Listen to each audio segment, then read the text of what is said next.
May 8, 1945. London was already celebrating when the decision was made. The war in Europe had ended hours earlier.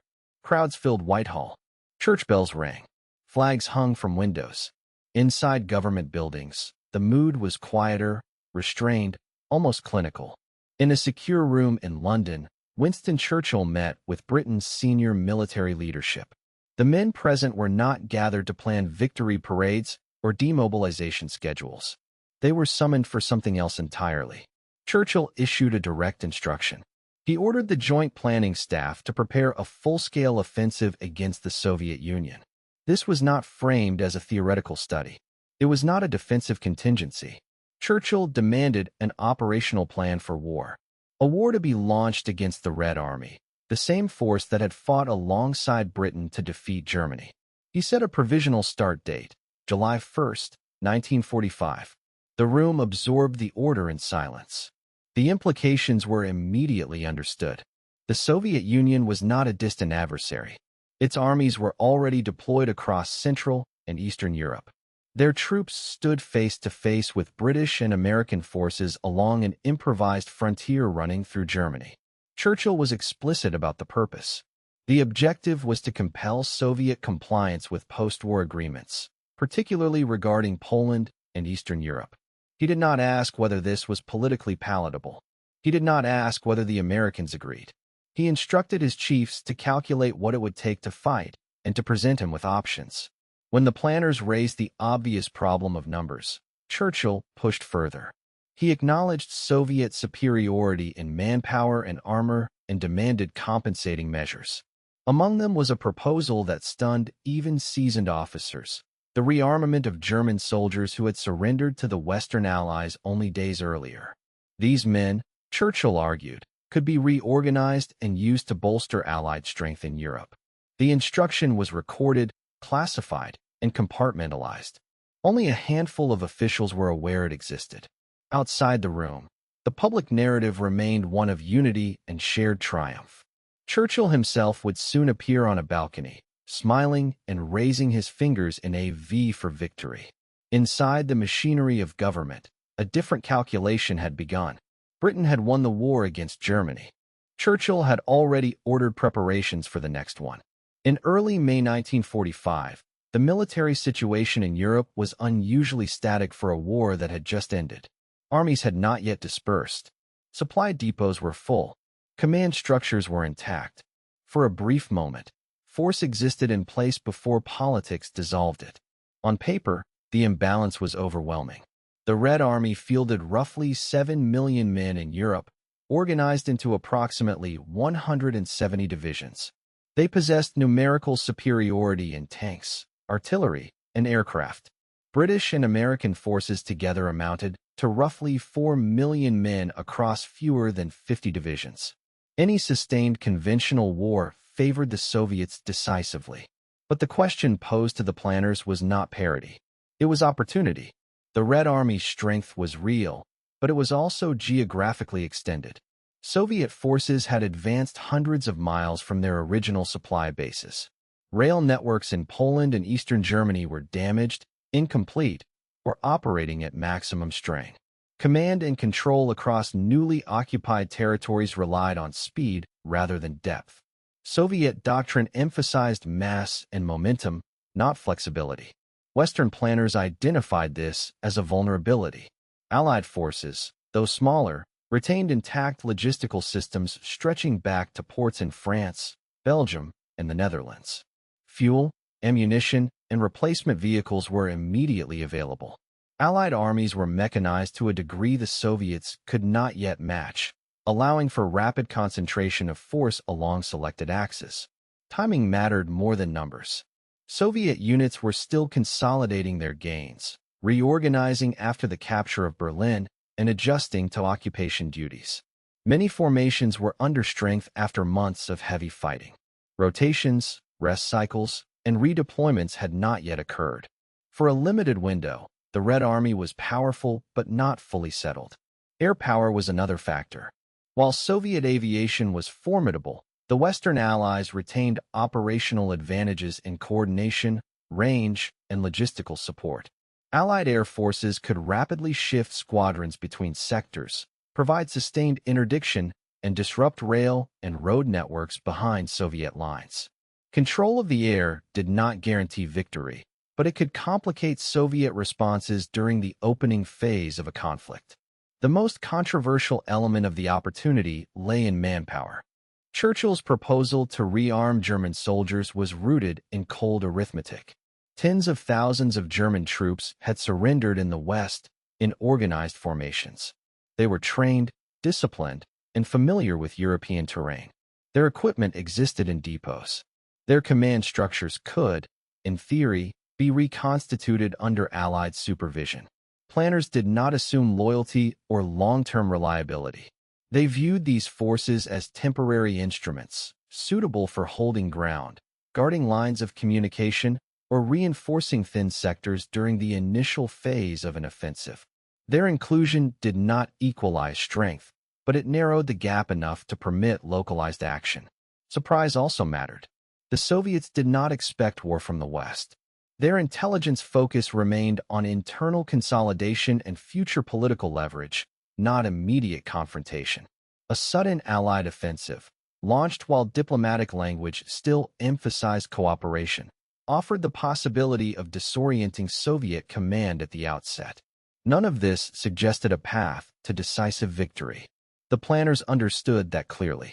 The opportunity was limited, narrow, and temporary.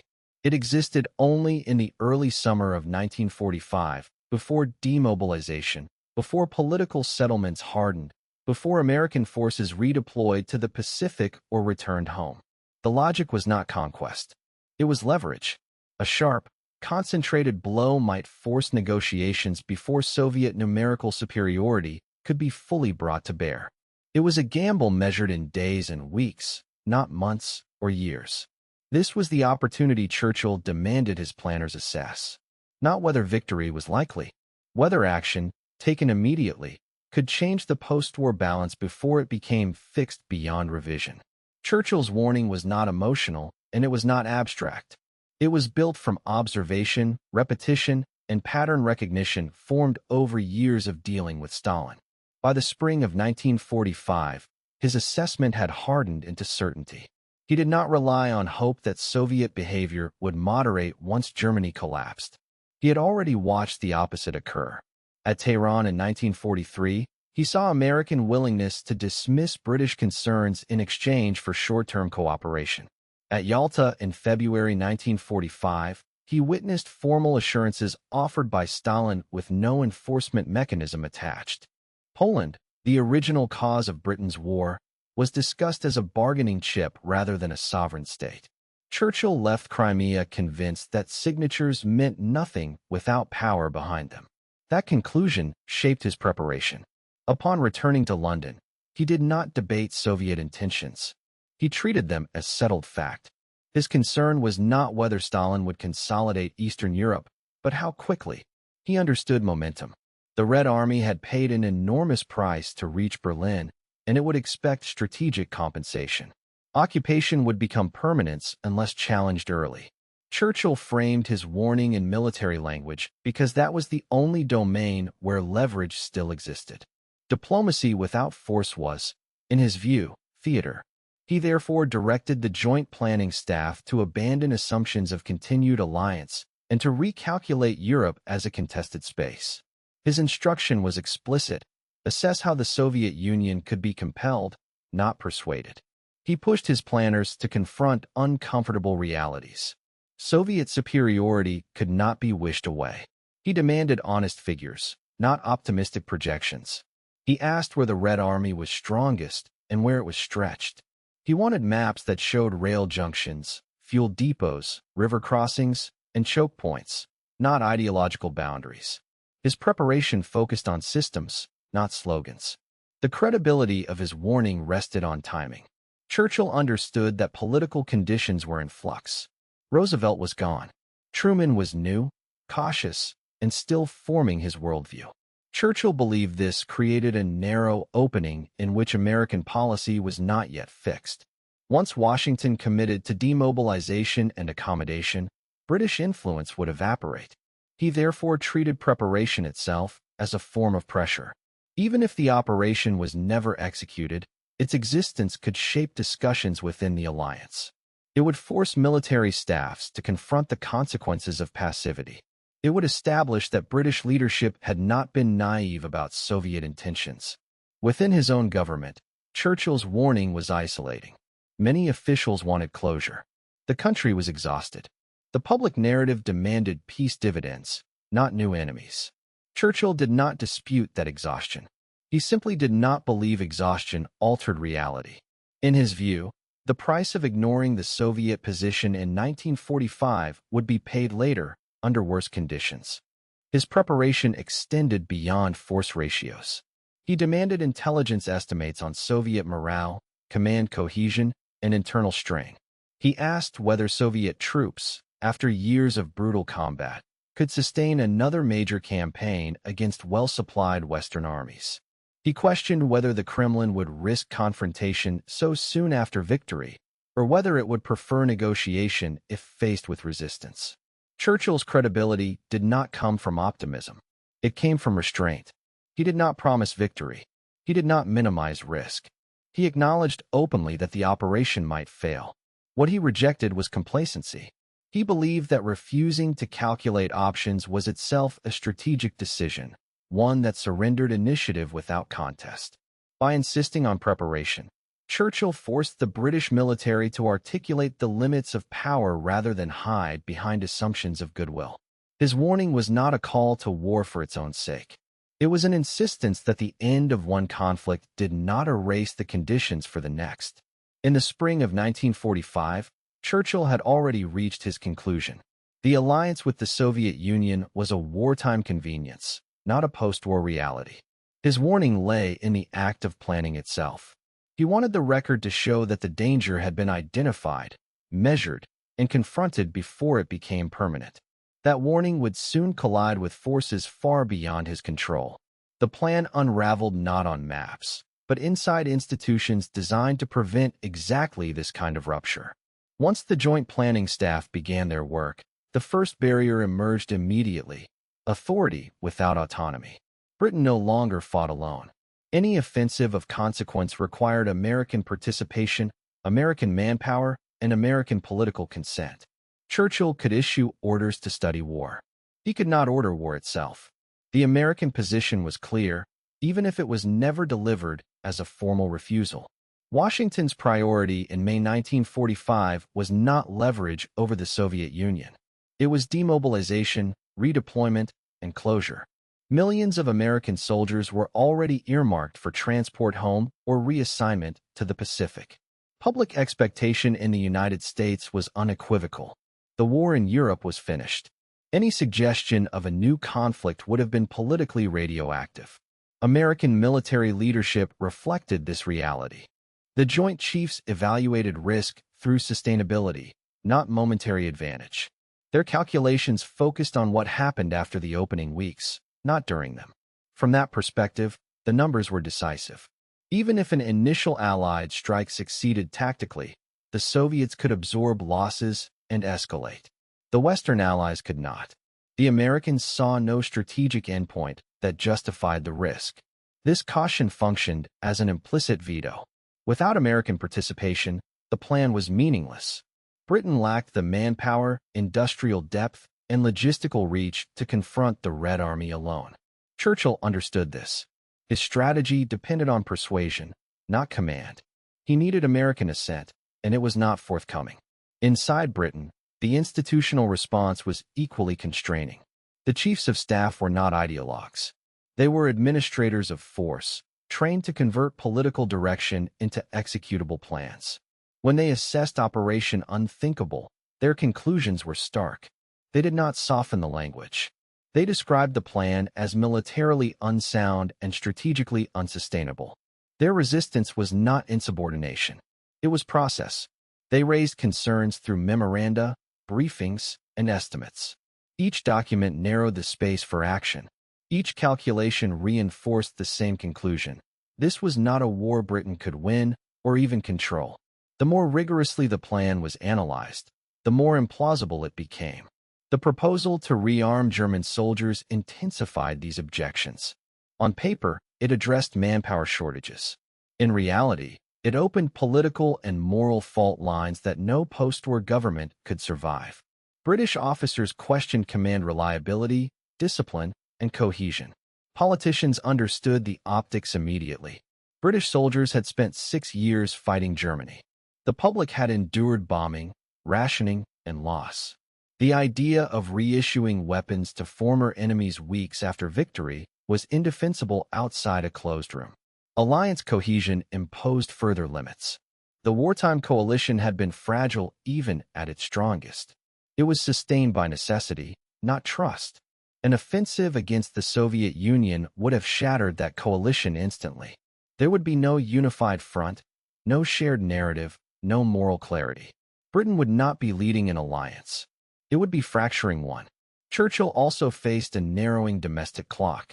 A general election loomed. Wartime authority did not extend indefinitely into peace. Civil servants, military leaders, and political colleagues understood that continuity was uncertain. Any decision taken in this window risked being reversed within months. Planning for a war that a future government might repudiate was institutionally untenable. At the operational level, even secrecy became a constraint. The more people required to plan execution, the greater the risk of exposure.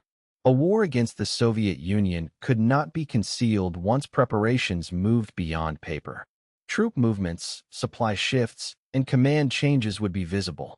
Exposure would provoke Soviet countermeasures before any Allied action began, eliminating surprise entirely.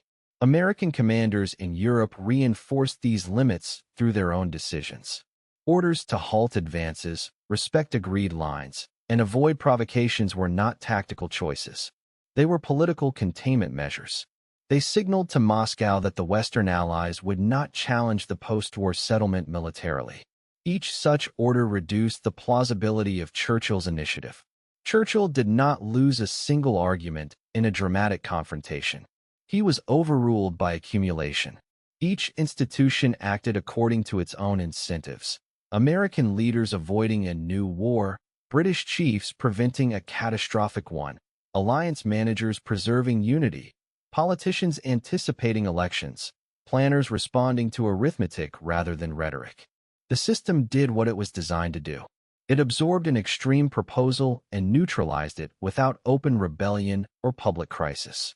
Operation Unthinkable remained a file, not a movement.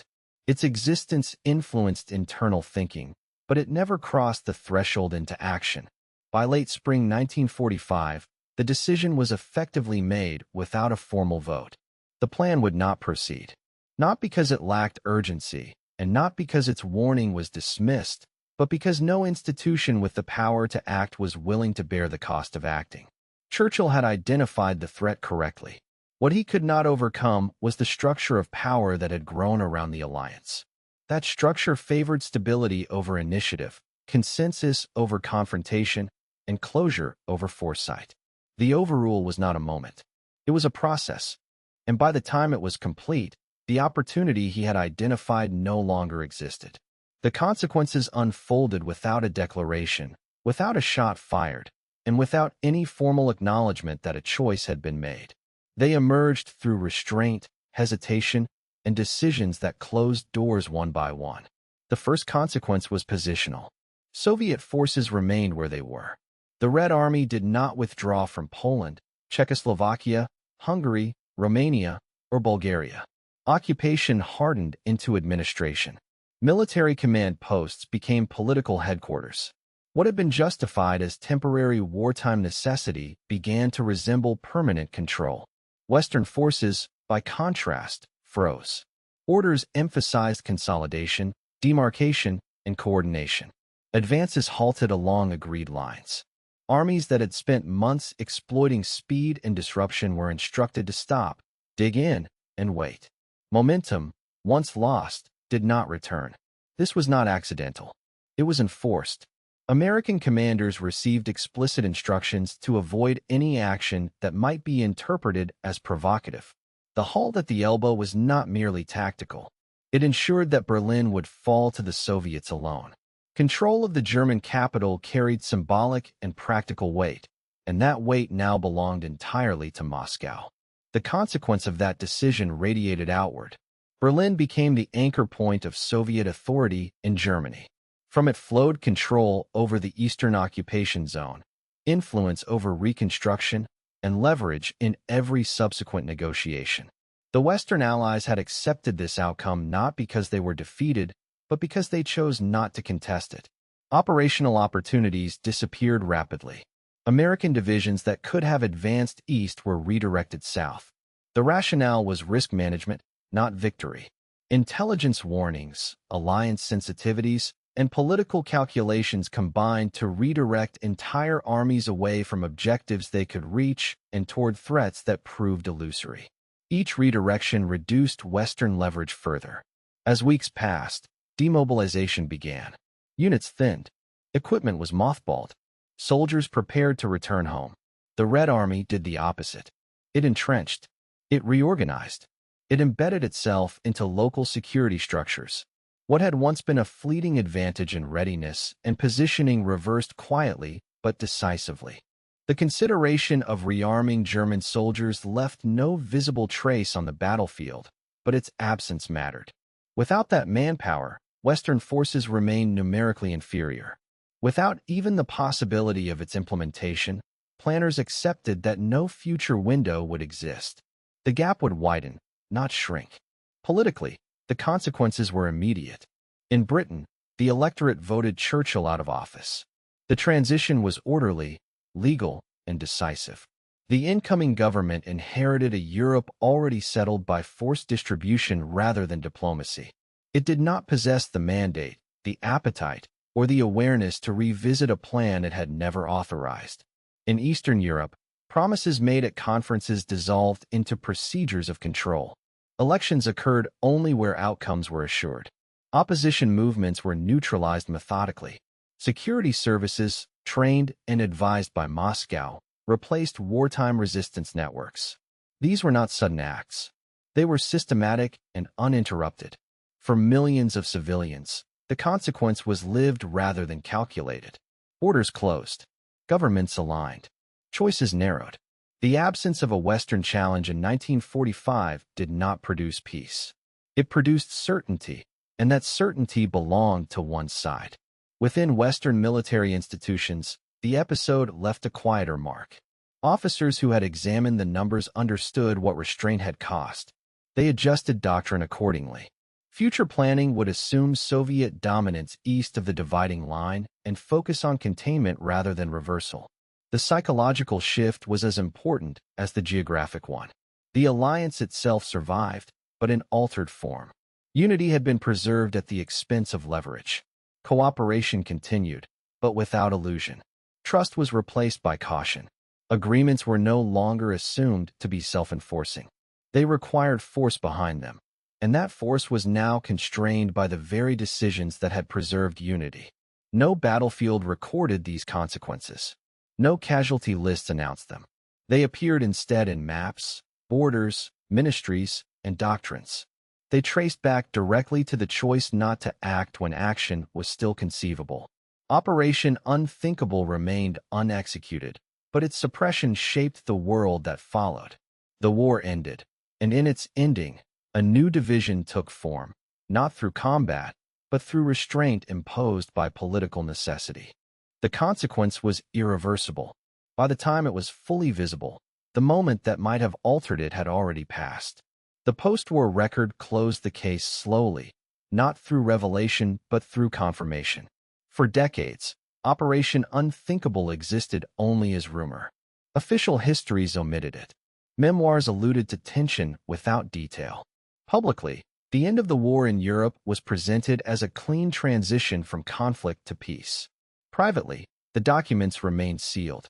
That changed in 1998. Declassified British planning papers made the record explicit. The directive existed. The date was specified. The objective was defined. The proposal to rearm German troops was not speculative commentary, but a recorded planning assumption. The Joint Planning Staff had carried out Churchill's order precisely as given. The documents were not ambiguous. They did not soften language or obscure intent. They described a deliberate examination of war against the Soviet Union initiated by the British Prime Minister while Germany was still collapsing. They detailed force ratios, supply constraints, and probable outcomes. Their conclusion was unanimous. Success was unlikely. Failure would be catastrophic. Post-war memoirs from senior officers aligned with the written record. Chiefs of staff recalled their shock not at the logic of the concern, but at the scale of the response it demanded. Intelligence officials confirmed that Soviet intentions were viewed with deep suspicion even as alliance rhetoric continued publicly. No one claimed ignorance. The disagreement was never about diagnosis. It was about action. American records reinforced this picture. Correspondence and planning notes showed a consistent emphasis on avoidance. The United States viewed stability as the overriding objective. The preservation of alliance cohesion was treated as a strategic end in itself. Military opportunity that threatened that cohesion was discounted regardless of feasibility. Later historical analysis drew a clear distinction between foresight and execution. Churchill's assessment of Soviet behavior proved accurate. Eastern Europe did not regain political independence. Soviet military presence translated directly into political control. Agreements made without enforcement mechanisms failed precisely as he feared. What the record also showed was the immovability of institutional limits. Britain lacked independent capacity. The United States lacked political will. The military lacked a viable end state. No combination of urgency or warning overcame those constraints.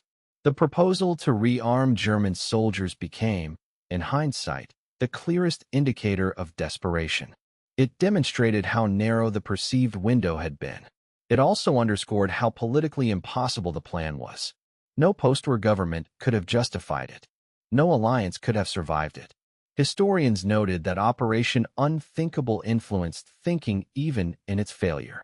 It marked the moment when Western planners stopped assuming cooperation and began preparing for containment. The logic that would later underpin defensive alliances and deterrence strategies appeared first in these rejected documents. The Cold War did not begin with speeches or declarations. It began with forced dispositions that were allowed to remain unchanged. The decision not to act in 1945 shaped every subsequent negotiation. It defined which side held territory, which side set conditions, and which side reacted. Churchill's role in this record is neither heroic nor reckless. It is specific. He identified a threat earlier than most. He attempted to create leverage where none existed. He failed not because his warning was wrong, but because the system he operated within could not translate that warning into action. The documents show no regret expressed by those who overruled him. They believed restraint had prevented disaster. They measured success by what did not happen. No war. No collapse. No immediate catastrophe. What the record also makes clear is what restraint cost. Once the opportunity passed, it never returned. The balance of power hardened. Negotiation replaced maneuver. Deterrence replaced leverage. Operation Unthinkable remained unexecuted, but it was not imaginary. It was planned, evaluated, and rejected. Its existence confirms that the post-war settlement was not inevitable. It was chosen deliberately, under pressure, with full awareness of the consequences. The record is complete. The files are open. The decision stands as it was made. The verdict is not ambiguous. Operation Unthinkable was real. It was ordered. It was analyzed. It was rejected. The decision that mattered was not Churchill's instruction to plan. It was the collective refusal to act once the implications became clear. That refusal fixed the post-war balance of power in Europe more decisively than any battle fought in 1945. Churchill identified the problem correctly. Soviet occupation would become permanent if left unchallenged. Agreements without enforcement would collapse. Force on the ground would decide the peace. On these points, history confirmed his judgment. What he could not overcome was the structure he himself had helped build. Britain no longer possessed independent strategic weight. American power was decisive, and American priorities were final. The alliance was designed to win a war, not to immediately fight another. Its institutions defaulted to stability, even when stability favored the stronger position of a future adversary. The military assessment was equally final. The Red Army could not be defeated at acceptable cost. Any initial success would invite escalation the Western Allies could not sustain. The proposal to rearm German troops exposed how narrow the available margin truly was. It was a measure born not of confidence, but of constraint. No single individual blocked the plan. No dramatic confrontation ended it. Operation Unthinkable died through procedure, arithmetic, and political exhaustion. The system absorbed the warning and chose restraint. That choice carried consequences measured not in weeks, but in decades. Eastern Europe remained under Soviet control. The dividing line hardened. The conflict that followed was colder, longer, and fought under rules set by the decisions of 1945. Churchill did not lose because he was wrong. He lost because he was early, isolated, and constrained by the very alliance that had secured victory. The case is closed. The plan existed. The warning was accurate. The action was rejected. The outcome followed. If this investigation clarified a decision that shaped the post-war world, subscribe for further examinations of power, command, and consequence, or leave a comment to record your assessment.